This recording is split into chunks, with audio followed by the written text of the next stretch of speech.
हमारे साथ हैं मिताली घोष।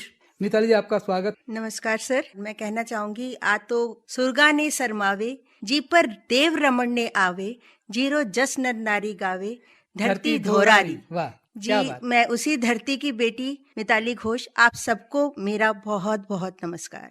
सबसे पहले हम आपको बधाई देना चाहेंगे।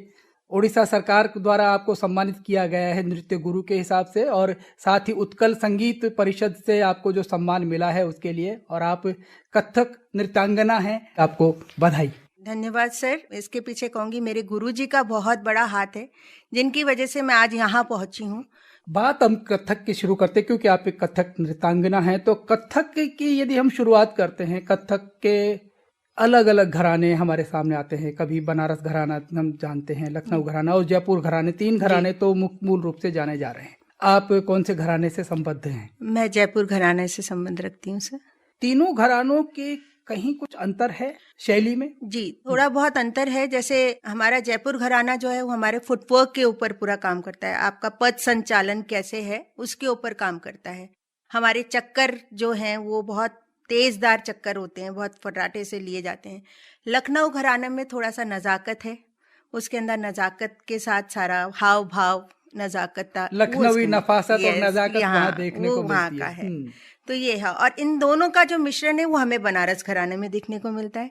तो ये 3 घराने अपने अपनी जगह पर अपना परचम लहरा रहे हैं, और हम कोशिश कर रहे हैं कि अपनी कल्चर को, अपनी संस्कृति को ऐसे बनाए रखें।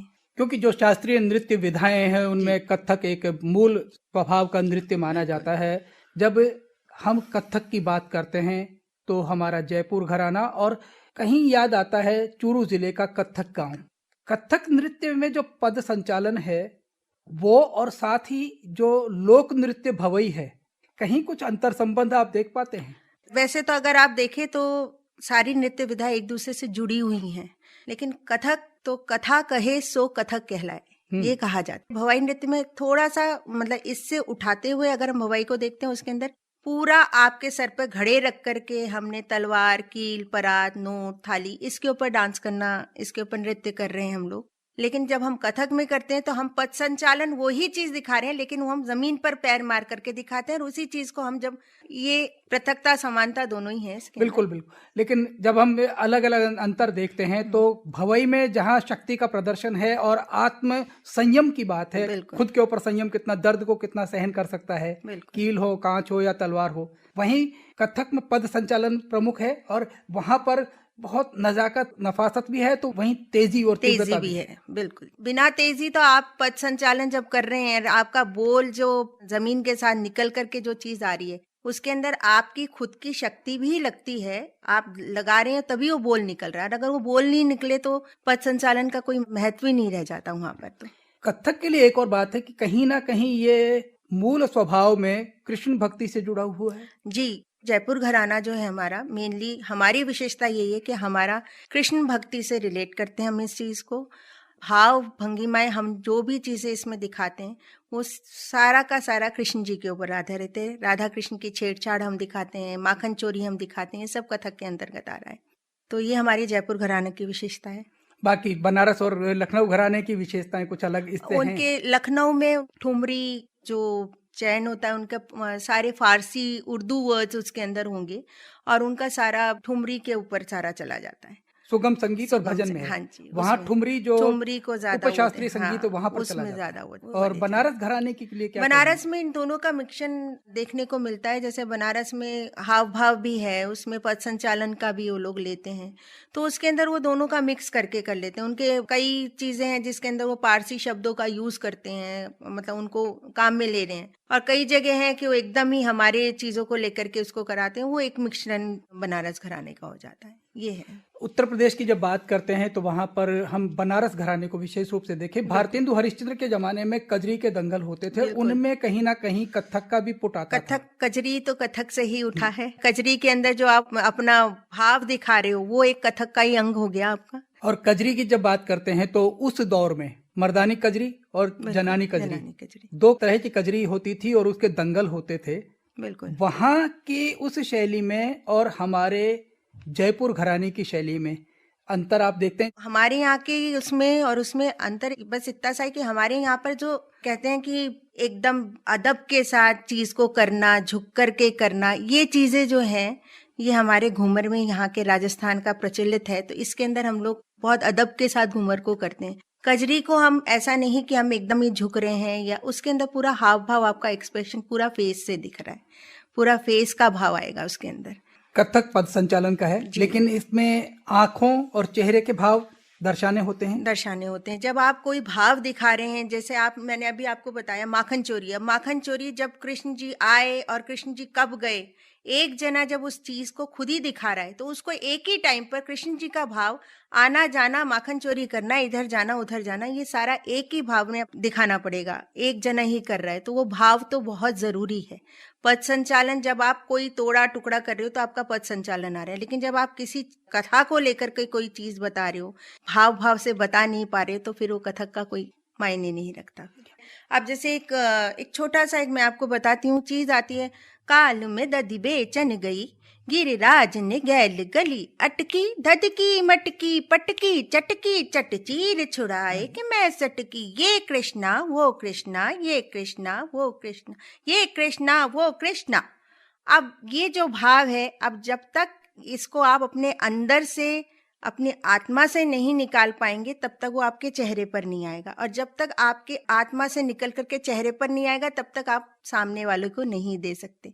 तो ये भाव कथक में तो बहुत जरूरी है। जब हम बनारस की कजरी की बात करते हैं, क्योंकि उसमें भी कथक का अंग आता है, तो वहां पर भाव बदल जाता है। उसमें भाव कुछ थोड़ा जैसे सा आपने ये भाव बताया, तो उस तरह का वो भी आप कुछ बता पाएंगे? एक नायिका अपने विरह में अंतर कर रही है और उनसे बोल रही है कि मेरे को ये बारिश का मौसम आ रहा है और इसके अंदर मेरे को ये, तो उसके अंदर वो ऐसे करके बोल रही है, पिया तो से ना बोलत नाही।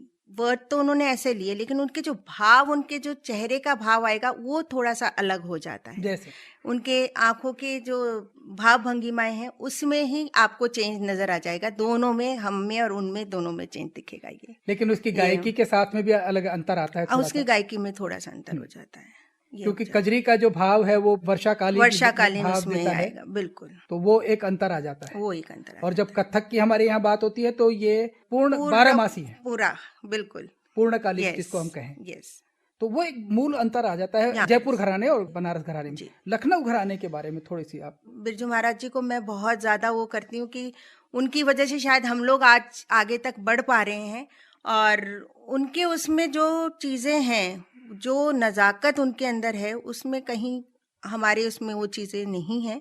लेकिन वो जो चीजें बता रहे हैं, उनके जो चक्कर हैं हमारे, अब जैसे चीज हमारी दोनों की सेम है। जयपुर घराना में हम जो आमद करते हैं, हमारा आमद वो जो है वो ता थे तत्, ये 3 उस पर आधारित है। अब वहां पर हो जाता है वही परन जोड़ी आमद, और वो आमद चेंज हो जाती है हमारे। उसके अंदर हो जाए धा तक थूंगा, धागे दिंगता, धा दित्ता दित्ता गिड़े धा तक्का थूंगा, तड़ी तका तिड़ी तक देने ता थे तत थे आ थे तत थे, चीज वही आई, ता थे तत थे आ थे, लेकिन वो थोड़ा सा फेर बदल हुआ कि वहां पर आ गया धाता का थूंगा। ये आपके पखावज के बोल आ जाते हैं उसके अंदर। वहाँ पखावज के बोला, पखावज हमारे यहाँ पर भी है, हमारे यहाँ पर भी है, लेकिन उसके अंदर उन्होंने उसको परन जोड़ी आमद, ये परन के बोल है स्पेशली, जिसको हमने आमद के साथ मिक्स करके किया। तो ये वहाँ का फेमस है परन जोड़ी आमद। तो ये एक मूलभूत अंतर वहाँ की आमद में ही देखा जाता है, अंतर हो जाता है, क्योंकि जो लखनऊ घराना है और जयपुर घराने से दोनों घरानों में अंतर कहीं ना कहीं। हम पूरा ता थे तत् हमारा हो जाता है, ता थे तत थे आ थे तत थे तथे तथे थे तत ता, ये हमारा आमद हो जाता है। और उनका आ जाएगा धा तक थूंगा, धागे दिंगता, धा दित्ता दित्ता गिड़े धा तक्का थूंगा, तड़ी तका तिड़ी तका दिगने ता थे तत थे आ थे तत थे तथे तथे थे तत ता। ये चीज उसके अंदर है। हमारे श्रोता भी इस बात को समझ रहे होंगे कि लखनऊ घराने की जब बात कर रहे हैं तो वहाँ की नफासत इनके आमद में ही दिख रही है, और जब जयपुर घराने की बात करते हैं तो इस आमद में थोड़ी सी तेजी देखने को मिलती है। यहाँ पर यूं कह सकते हैं कि ऊर्जा का संचरण थोड़ा सा ज्यादा होता है, बिल्कुल। तो इस वजह से अंतर आ जाता है। जैसे आप लीजिए महाराष्ट्र का लावनी कहते हैं, लावनी। बिल्कुल। अब वो नौटंकी जब वहां पर होता है उसके अंदर नृत्य किया जाता है, लेकिन अगर आप उसको सुने तो उसके अंदर वो पूरा क्लासिकल बेस पर है। बिल्कुल। और वो फोक डांस है वहाँ का, उसके अंदर पूरा पद संचालन पूरा आपका क्लासिकल का ही आएगा उसके अंदर। उसके अंदर भी तिहाइयाँ आ रही हैं, उसके अंदर पूरी तिहाइयों के साथ वो लोग करते हैं। तो वो यही दोनों का तो एक मिक्सचर है ही यहाँ पर, एक दूसरे से मिश्रण नहीं होगा तब तक हम उनको पृथक करके तो देख ही नहीं सकते। अच्छा, कहीं आप इस बात से सहमत हैं कि पहले लोक था, शास्त्रीय स्वरूप उनको बाद में मिला है? जी बिल्कुल, लोक से ही ये चीजें आगे निकल करके आई हैं, फिर ये तालों में बंधी, फिर धीरे धीरे बढ़ी हैं ये चीजें। तो लोक नृत्य तो अपने आप में अपनी जगह पर एकदम, जिसे कहते हैं ना, सटीक, एकदम वो बंधी हुई वो चीज है ही आम वहाँ आदमी के या आम पर। जनमानस बिल्कुल, में उनको पहले समझ लोक में रहा। वही आएगा, वही आएगा। सबसे पहले लोक ही समझ में आएगा। अब एक ट्रेन की आवाज है, अब ट्रेन की आवाज चल रही है, उसमें बीट क्या चल रही है, अब उसमें ताल जो चल रही है, उसमें चल रही है, ट्रेन चलती है, धागे न तिनक धिन, धागे न तिनक धिन, धागे न तिनक धिन धागे। तो ये तो ताली हो गई। वो ट्रेन की आवाज से हम कैसे समझा रहे हैं, उनको समझ में तो ऐसे आएगा ना। बिल्कुल। आम जनता को ऐसे करके चीजें समझ में आती, वो एकदम से हम उनको बताएंगे 8 मात्रा की ताल है, कहरवा ताल है, धागे ना तिनक दिन, नहीं समझ पाएंगे। बिल्कुल बिल्कुल। ये चीज अब ये मात्राओं का खेल जो है, क्योंकि नृत्य में और गायन शैली में मात्राओं का, और क्योंकि जहाँ ताल की बात आती है वहां तो मात्रा बहुत जरूरी होती है। बिल्कुल बिल्कुल। इन मात्राओं के बारे में थोड़ा सा आप कुछ बताएं। अलग अलग तालें होती हैं, उनकी अलग अलग मात्राएं होती हैं, मतलब उनकी अलग अलग। अब कोई तो 10 मात्रा की ताल है, कोई है 16 मात्रा की ताल है। मैं आपको 16 मात्रा की ताल के हिसाब से एक थोड़ा सा, क्योंकि ये सबसे हमारे कथक में माना जाता है, ये हमारा राजा ताल जिसे कहते हैं, 3 ताल, त्रिताल। तो इसके अंदर 16 मात्रा की ताल होती है हमारी, और 16 मात्रा की ताल को बहुत अच्छा सा, मतलब अगर समझने वाली चीज है, बहुत अच्छी चीज है। 16 मात्रा की ताल को हम 4-4 विभागों में इसको बांट देते हैं, और इसको 4-4 विभागों में बांट करके इसके बोल तय कर दिए। बोल हो गए इसके धा धिन धिन धा धिन धिन धा तिन तिन ता धिन धिन धा। ये इसके बोल हो गए। अब इसको बोलाने के लिए, इसको करने के लिए बस थोड़ा सा ये कि अगर आपने इसका रियाज कर लिया तो ये जो ताल है, इस ताल का रियाज करने से आप बाकी के तालों की जो गिनतियों को किस तरीके से कम करना, किस तरीके से बढ़ाना, ये आराम से आप कर लेंगे। बिल्कुल, चाहे वो हम एक ताल की बात करें, कहरवा ताल की बात करें, तो ये सब ताल की बात करें, किसी भी ताल की बात करें, कि आगे पीछे कर सकते हैं आप उसको। लेकिन झपताल की जब बात करते हैं और जोड़ और झाला जब लगता है, तो फिर कहीं ना कहीं वो होता है कई बार कि झपताल में जब हम उसकी दुगुन लगा रहे हैं, दिन ना दिन दिन ना दिन ना दिन दिन ना दिन ना दिन दिन ना, उसमें कई बार हो जाता है, ऊपर नीचे हो जाती है चीजें। उसके लिए रियाज, पाश्चात्य नृत्य, उसके पीछे हम भाग तो रहे हैं, लेकिन अपनी जो संस्कृति है उसको हम नहीं पकड़ पा रहे हैं। जब हम नृत्य सिखाते हैं तो क्या पहले उनके लिए शास्त्रीय गायन और शास्त्रीय ताल वाद्यों की जानकारी जरूरी है, या सीधे नृत्य सीखने के लिए वो खड़े हो जाते हैं? नहीं, पहले मैं उनको बताती हूँ कि ये जो चीजें हैं, जो चीजें हमारे शास्त्रीय नृत्य में काम आ रही हैं, कौन कौन सी चीजें हैं। हम नृत्य सिखा देते हैं, बच्चे को ये नहीं पता होता पखावज किसे कहते हैं, तबला किसे कहते हैं। तबला तो चलो सबने देखा हुआ, पखावज नहीं सुना, मृदंग नहीं सुना बच्चों ने। लेकिन इन चीजों की जानकारी सबसे पहले होनी चाहिए। उसके बाद आपने जो घुंघरू बांधा, उस घुंघरू की जानकारी होनी चाहिए कि घुंघरू को कैसे बांधा जाता है, घुंघरू कितने होते हैं, किस तरीके के, कौन से प्रकार के घुंघरू होते हैं।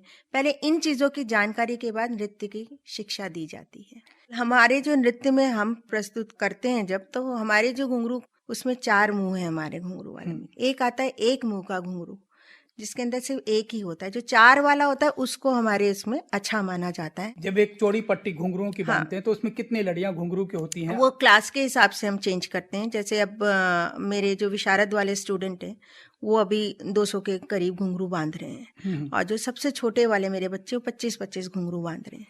बच्चों का पैर उस वजन को भी उठा सके, इसके हिसाब से हमें देखना पड़ता है। और पट्टा बांधना भी जरूरी होता है, बिना पट्टे के उसकी आवाज नहीं आएगी।